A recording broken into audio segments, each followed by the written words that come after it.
बाकी जगह से सामान्य रह गए। बोले वो दिन था और आज का दिन है, मैं भटकता घूम रहा हूँ। जब कभी भी सुनता हूँ कि कहीं पर कोई धर्म का अनुष्ठान हो रहा है, यज्ञ हो रहा है, दान हो रहा है, तो चला जाता हूँ, इस आशा के साथ चला जाता हूँ कि यदि उस भूमि का स्पर्श मिलेगा तो मैं जो आधा सोने का होना शेष रह गया हूँ शायद पूरा हो जाए, शायद उस जगह की मिट्टी मिले तो मुझे पूरा सोने का होने का सौभाग्य मिले। आज तक निराश हुआ समझ में आया, आज की निराशा को लेकर के कहाँ जाऊँगा। आज तो स्वयं भगवान यज्ञ को करा रहे हैं, धर्मराज यज्ञ के ऑर्गेनाइजिंग सेक्रेटरी, इससे बढ़कर के समीकरण तो दूसरा मिल नहीं सकता। धर्म के जो राज है वो कराने वाले भगवान स्वयं एक युग में एक बार आते हैं, वो यज्ञ के अधिष्ठाता। बोले यहाँ पर ब्रह्मा के रूप में संजीवनी विद्यमान है, यहाँ पर अध्वर्यु के रूप में जमदग्नि विद्यमान है, एक से एक बढ़कर के ऋषि यहाँ पर उपस्थित हैं। उनकी उपस्थिति में मैं निराश होकर के लौट रहा हूँ, तो आज की निराशा को लेकर के कहाँ जाऊँगा, ऐसा क्यों हुआ। और भगवान कृष्ण ने नेवले के प्रश्न का बड़ा ही प्यारा उत्तर दिया है। उनने कहा ऐसा इसलिए हुआ नेवले, क्योंकि यहाँ पर हम लोग यज्ञ को कर रहे हैं पर मुद्गल यज्ञ को जी रहे हैं। जिसके अंदर मानवता आ गई, जिसके अंदर दया आ गई, जिसके अंदर करुणा आ गई, त्याग आ गया, बलिदान आ गया, इंसानियत आ गई, उसके अंदर यज्ञ की भावना आ जाती है। जब हम लोग कहते हैं हे प्रभु जीवन हमारा यज्ञमय कर दीजिए, तो प्रार्थना यही है कि हमारे अंदर उस इंसानियत को, उस मानवता को, उस करुणा को भर दीजिए जो देवत्व की परिभाषा बन जाती है। गुरुदेव ने जिस यज्ञ की परंपरा को पुनर्जीवित किया, उसको पुनर्जीवित करने के पीछे का आधार एक ही था कि मनुष्य के अंदर के देवता को जगाना। हमारे अंदर जो देवत्व की संभावना है, मनुष्य में देवत्व का उदय, धरती पर स्वर्ग का अवतरण, उसको साकार करने की जो प्रक्रिया है, उसको साकार करने की जो प्रोसेस है, मेथडोलॉजी है, वो यज्ञ है। इस यज्ञ के माध्यम से ही इंसान के अंदर उन संभावनाओं को जगाया जा सकता है जिसके माध्यम से इंसान देवता बनता है। प्रश्न उठता है कि देवता कौन, तो देवता कौन, इस परिभाषा का उत्तर जो है संस्कृत में, शास्त्र में यास से निरुक्त में देते हैं। कहते हैं देवता हर कोई नहीं है, देवता वो व्यक्ति है जिसके पास 3 गुण है। कौन से 3 गुण? देवो दानवा दीप दानवा द्विस्थिते भवदेवा। देवता कौन हुआ? देवता वो हुआ जिसके अंदर देने की भावना है, देने का अधिकार अनेकों के पास है, देने की शक्ति अनेकों के पास है, देने की सामर्थ्य अनेकों के पास है, देने की भावना बिरलों के पास है। देने की भावना उसी के पास होती है जिसका हृदय उदार होता है। भगवान कहते हैं कि जिसके पास देने की भावना है, इससे कोई फर्क नहीं पड़ता कि आपके पास साधन कितने हैं, इससे कोई फर्क नहीं पड़ता कि आपके पास धन कितना है, इससे कोई फर्क नहीं पड़ता कि आपके पास क्षमता कितनी है, इससे फर्क पड़ता है कि आपके पास दिल कितना है। जिसके पास जितना बड़ा दिल है वो उतना ही बड़ा देवता बन जाता है, जिसके पास जितनी ज़्यादा देने की भावना है वो उतना ही बड़ा देवता बन जाता है। संत तुकाराम की कथा आती है। तुकाराम जो थे छोटी सी झोपड़ी में रहते थे, उनकी परीक्षा लेने के लिए भगवान शिव आए, भगवान विष्णु आए, दरवाजा खटखटाया। पहले भगवान विष्णु ने खटखटाया, अंदर आ जाए, बाहर बारिश हो रही है, आ जाइए। हमारी झोपड़ी छोटी थी, इसमें एक व्यक्ति लेट सकता है, 2 बैठ सकते हैं, आपको बैठने में तकलीफ नहीं हो तो अंदर आ जाइए। भगवान विष्णु अंदर आ गए, घुटने मोड़ के बैठ गए, उकड़ू बोलते उकड़ू होकर के बैठ गए। 3 घंटे निकल गए। 3 घंटे के बाद भगवान शिव आए, दरवाजा खटखटाया, अंदर आ जाए, बाहर बारिश हो रही है। बोले आ जाइए, पर हमारी झोपड़ी छोटी थी, इसमें 1 लेट सकता है, 2 बैठ सकते हैं, 3 खड़े हो सकते हैं। आपको खड़े होने में तकलीफ नहीं हो तो अंदर आ जाइए। आ गए भगवान शिव, भगवान विष्णु, तुकाराम पूरी रात गुजार दी। सुबह का सूरज निकला तो भगवान शिव ने, भगवान विष्णु ने अपने असली स्वरूप को प्रकट किया। प्रकट करने के बाद तुकाराम के कंधे पर हाथ रखा और तुकाराम से बोले, तुकाराम हमारी दृष्टि में तुम देवता। मैं कैसे देवता हूँ साहब? तुकाराम बोले मेरी तो झोपड़ी बहुत छोटी है। भगवान शिव, भगवान विष्णु बोले झोपड़ी छोटी होगी तुकाराम, पर तुम्हारा दिल बहुत बड़ा है। जिसका दिल बड़ा होता है वो देवता हो जाता है। जिसके अंदर देने की भावना है, जिसके अंदर भी बांटने की भावना है। वो एक संत की कथा आती है कि एक संत थे, उनकी प्रवृत्ति होती है, हम लोग बोलते हैं शास्त्रीय परंपरा में मधुकरी। मधुकरी का मतलब है कि आप 3 घरों में जाएंगे, 3 घरों में जाकर के मांगेंगे, मिल गया तो ठीक, नहीं तो 4थे घर में नहीं जाएंगे। भगवान को देना होगा तो 3 घरों में दे देंगे, तो नहीं देंगे। ऐसा करके पहले के समय के संत होते थे, 3 घरों के सामने मौन जाकर के खड़े होते, जो घर के लोग हैं वो अपने आप दे दिया करते। 2 घरों के सामने खड़े हुए नहीं मिला, तीसरे घर के सामने खड़े हुए तो एक बच्ची ने दरवाजा खोला। बच्ची ने जैसे ही दरवाजा खोला तो बच्ची ने उनको देख करके एकदम उसके चेहरे में आंसू आ गए। बोले कि भगवान आज तो कुछ है नहीं मेरे पास घर में, आज तो खाना भी नहीं बना है। बोले बना होता तो मैं आपको जरूर देती। संत ने कहा तो एक काम कर बेटा, जमीन की धूल देते। तो उसने जमीन की धूल ली, भगवान को माथे लगाई और रख ली। उसने तुरंत संत ने उसको ऐसे ही ग्रहण किया जैसे उसको अन्न मिला है और लेकर के चल दी। शिष्य को बड़ा अजीब लगा। शिष्य ने कहा कि गुरुदेव इसके पीछे क्या रहस्य है? ये तो जमीन की धूल है, खाना भी नहीं मिला हम लोगों को, तो भूखे जा रहे हैं। जमीन की धूल को आपने क्या समझ करके लिया? बोले बेटा उसके अंदर देने की भावना है, कल कल भगवान जो है उसको कुछ न कुछ करके सामान दे देगा। बोले कम से कम उसका दिल तो नहीं रुकेगा। बोले आज उसके पास भगवान ने दिल दिया है, देने के लिए हाथ नहीं दिया है, कल को भगवान उसको हाथ भी दे देंगे तो कम से कम दरिया दिल तो बनेगी। बोले उसके मन में भाव होएगा कि जो जमीन की धूल भी है वो भी किसी कीमत की है। जिस दिन हमारे अंदर ये भावना आ गई कि जो ऊपर वाले ने दिया वो हमें बांटने के लिए दिया, जितना मिला है उतना पर्याप्त। भगवान ने बुद्धि दी बांटेंगे, भगवान ने धन दिया बांटेंगे, भगवान ने श्रम दिया बांटेंगे, भगवान ने प्रतिभा दी बांटेंगे, भगवान ने खुशियाँ दी बांटेंगे। आदमी को इतना समझ में आने की आवश्यकता है कि बांटने के लिए आदमी को सामान की जरूरत नहीं होती, बांटने के लिए आदमी को दिल की जरूरत है।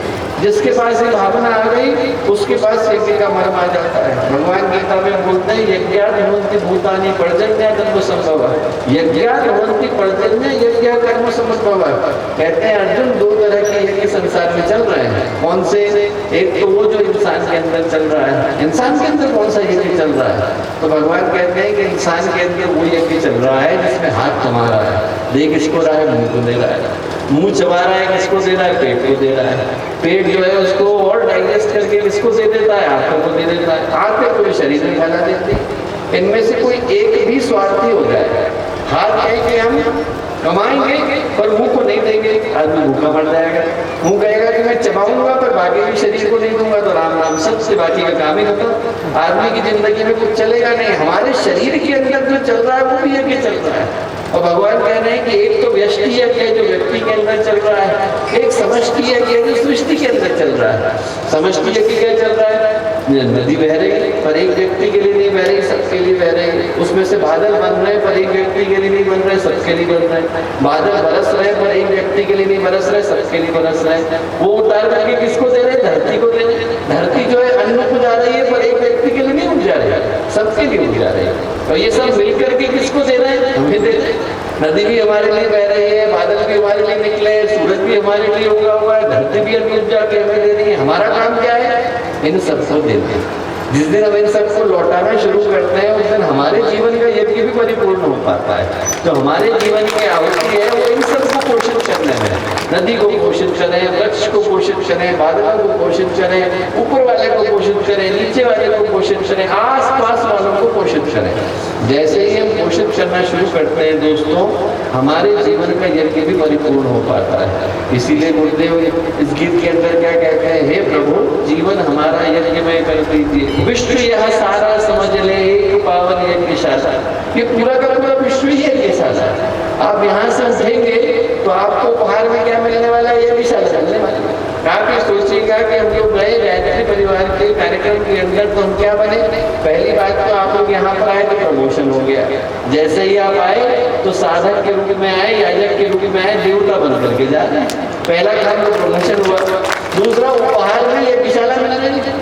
भगवान कह रहे हैं कि आपको पूरा विश्व ही यज्ञशाला के रूप में मिल रहा है। आपको सिर्फ यज्ञ में आकर के यज्ञशाला में बैठकर आहुति देने की जरूरत नहीं। यहाँ से आप उठे तो जहाँ कहीं जा रहे हैं वहाँ पर भगवान आपकी परीक्षा यही देखने के लिए ले रहे हैं कि आपके अंदर वो मानवता आ पाई कि नहीं, आपके अंदर वो इंसानियत आ पाई कि नहीं। गुरुदेव ने बुलंदशहर में पहला यज्ञ कराया।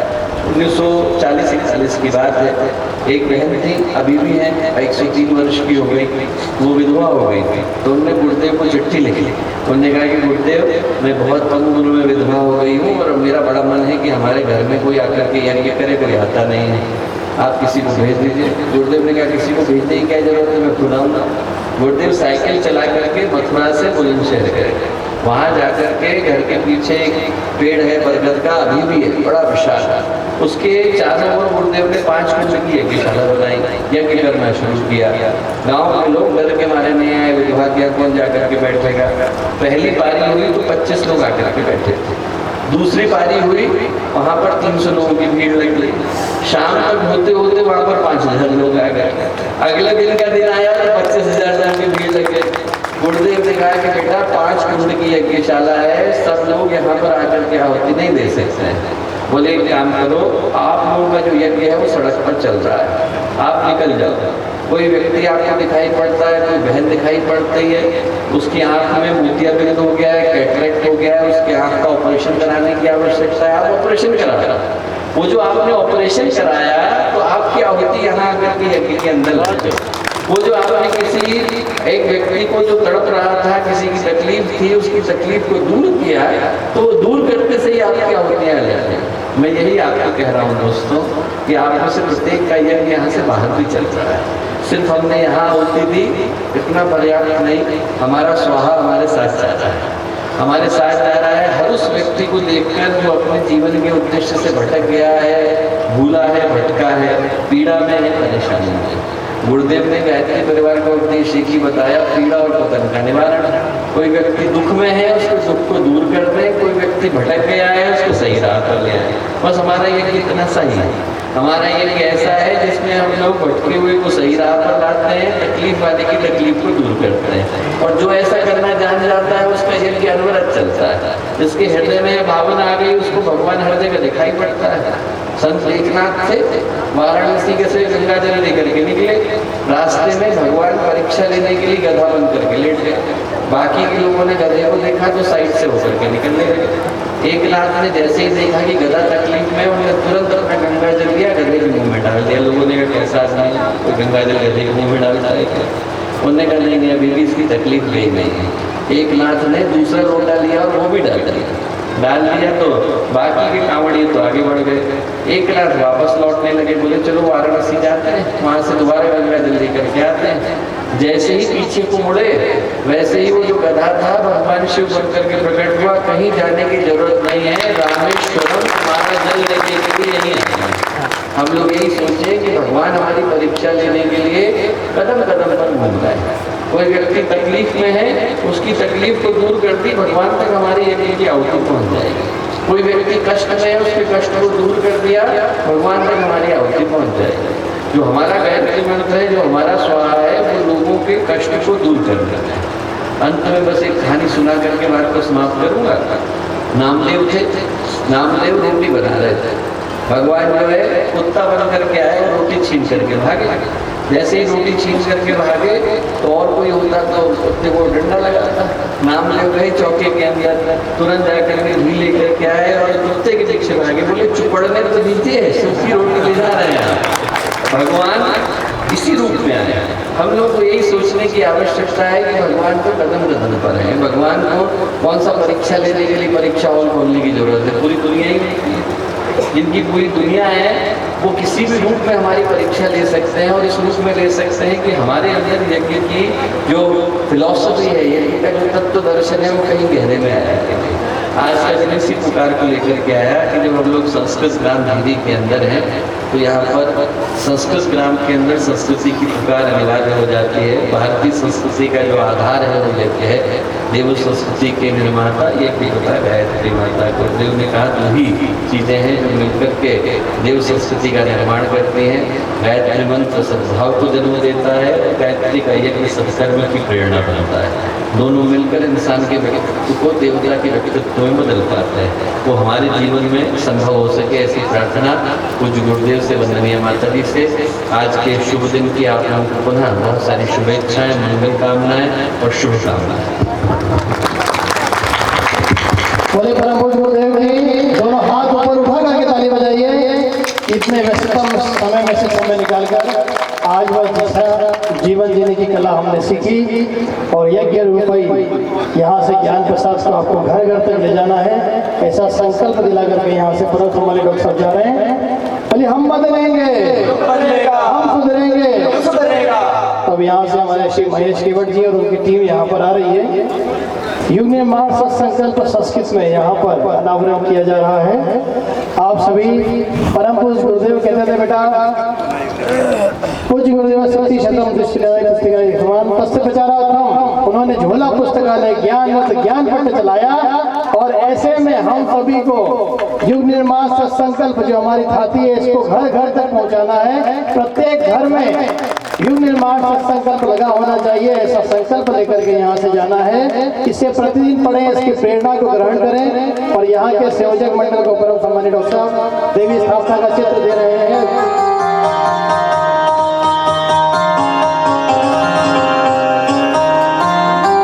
दीप हूँ जलता रहूंगा, मैं प्रलय की आंधियों से अंत तक लड़ता रहूंगा।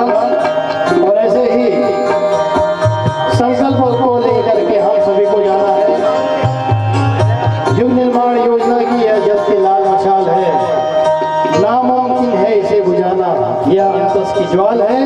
और ऐसे ही ज्वाल को लेकर के लाल मशाल को थाम करके हम सभी को यहाँ से जाना है। इसे गायत्री शक्तिपीठ गायत्री मंदिर में स्थापित कर दीजिएगा। और आज के इस पावन दिवस पर श्रेष्ठ प्रेरणाओं को लेकर के हम सभी ने आज वह महसूस किया। परम सम्मानीय डॉक्टर साहब अगले क्रम के लिए प्रस्थान कर रहे हैं। दोनों हाथ जोड़ करके गुरु सत्ता को नमन करें।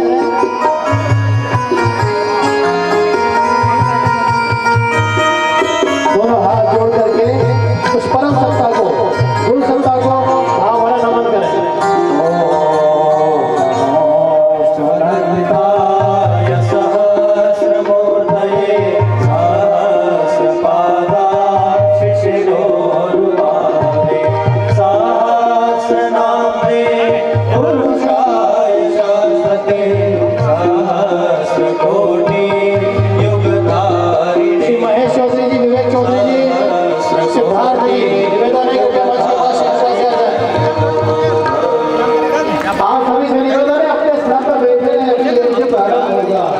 जो आपने ज्ञान समझा है, उसका पहला स्वरूप है अनुशासन।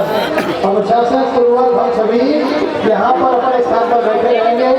जो पावन संकल्प यहाँ से आपके मन में उभरे हैं, उसे पूरा करने का भाव लेंगे। ये देखिए कितना सुंदर अनुशासन का पालन हमारे युवा कर रहे हैं। और भी एक तो युवा आ जाइए, गाँव झीरी के संस्कृत गाँव के युवा साथी कितने अनुशासन में है, ये हम सभी देख रहे हैं। सभी पंक्तिबद्ध खड़े हैं, सभी अपने स्थान में खड़े हैं, सभी कर्मठता के साथ।